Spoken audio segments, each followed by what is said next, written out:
Good morning, everybody, and welcome to ECE 111, Introduction to Early Childhood Education Environments.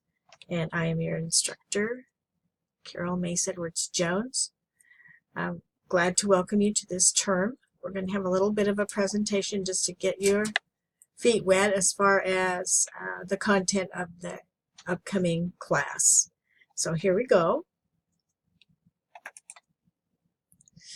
So let's start out with a quote from one of my favorite authors, Lillian Katz. She says that all children are born with a disposition to make sense of their experiences. And those of us who know about little kids know that this is true.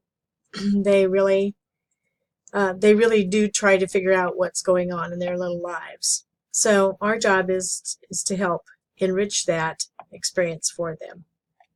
And we're going to do that through adaptation of environments.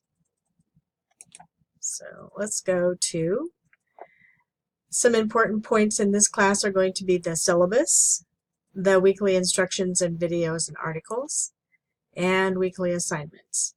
So one thing I want you to do when you get into the class is to go immediately and take a look at the syllabus.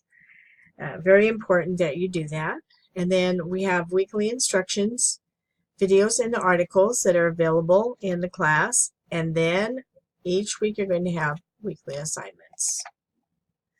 So to get started, the first thing that you're going to need to do is to choose a setting excuse me, that you're going to be using for your early childhood environments course. I'll explain a little bit later about the final project, but you will need to be able to at least observe in several settings. So you need to have one of these available or more. Registered Family Childcare Home, Certified Family Childcare Home, a Certified Group Childcare Home, Certified Childcare Center, Church-Based Preschool or Childcare, a Private Preschool or Childcare, Head Start or Early Head Start Center, Education Services District Classroom, that's for special education, hopefully an inclusionary type classroom, and public school grades K through 3. Now with this in mind, you need to be able to observe in the environment for one option and to be able to manipulate the environment for another option. So think about that. So for the syllabus, the importance of going and taking a look at that and actually printing off a copy for yourself is that it has my contact information in it. It has the course description. It has all the objectives and outcomes for the course. It has the required text, and there are other also required materials that you need to know about. So they are in the syllabus and not located at the bookstore. There are policies and procedures for the course, expectations for the students, and some resources for you as well. And then grading policies and extra credit information and late work policy and final project information, of course. So every week you have weekly instructions, and the importance of that is that they are in audio form, so they help to clarify the assignments that I give each week. So there's a little bit more description that maybe helps explain a little bit about how the assignments are needed to be done. And also the instructions are worth 25.25 points extra credit each week. And all you need to do is respond in the assignment to me, and I will give you 1/4 of a point each week. And that all adds up. The videos are important because they're informational and they also support the content of the assignments. And they can also be referred to in the final project as a resource or as a link, some support for your final project. The same is true of articles. There will be articles that support your assignments, and they can also be referred to in your final project. Your weekly assignments, there are 3. So every week you have 3 things that you need to do.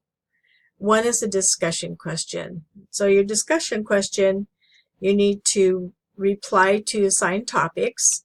Your first reply needs to be in on Wednesday. And then you have a subsequent 2 responses to your peers on Saturday each week that are due. So you have a total of 3 in your discussion. The importance of that is because we are not sitting in a face-to-face class, and this is the way that students can contact each other and discuss things with each other and have an interaction piece.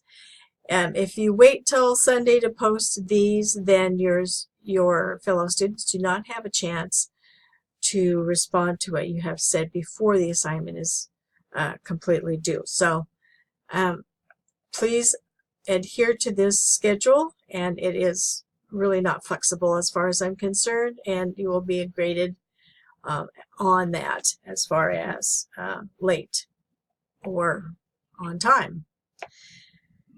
We also have application assignments each week. The application assignment demonstrates to me that you have read the information and that you can write about it effectively. It also shows me that you are able to understand the objectives of the assignment and of the course in general.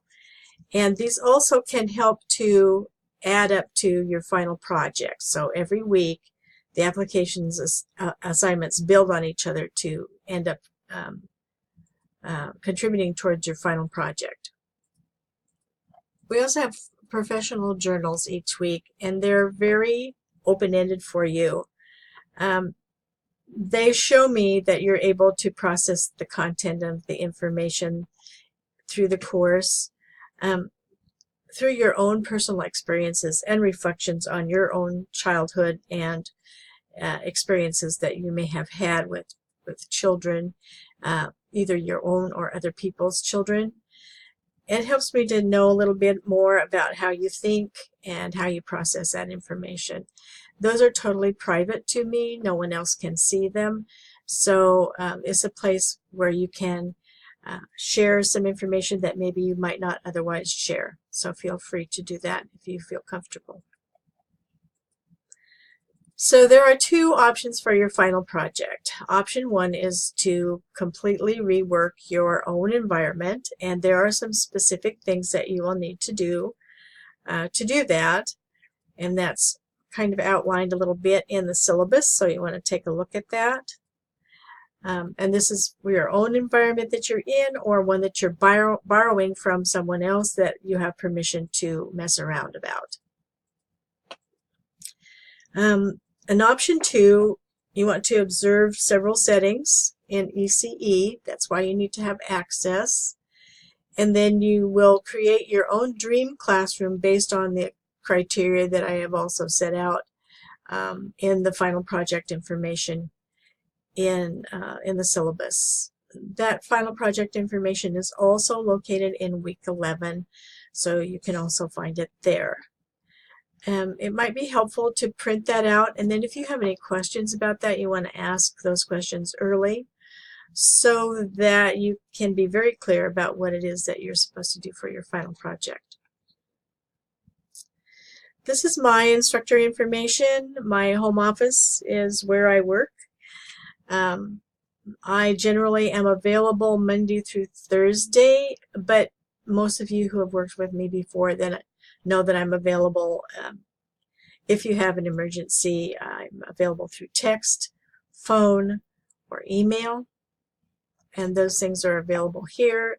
If you need to send me some information that can't be uploaded, there's the fax number for the Morrow County BMCC office. I think that's the same number for the news center.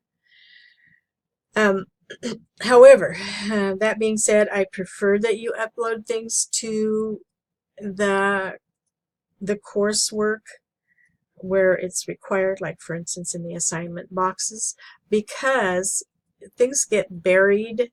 I have a tendency to get buried, and I can't always figure out how to upload information for students. And that website for the course is also the way that shows that you have completed assignments. If you send me something and it doesn't get in there, then that that is kind of looks like you have an incomplete assignment. So you want to make sure that you attempt that first and then contact me if you're having a hard time.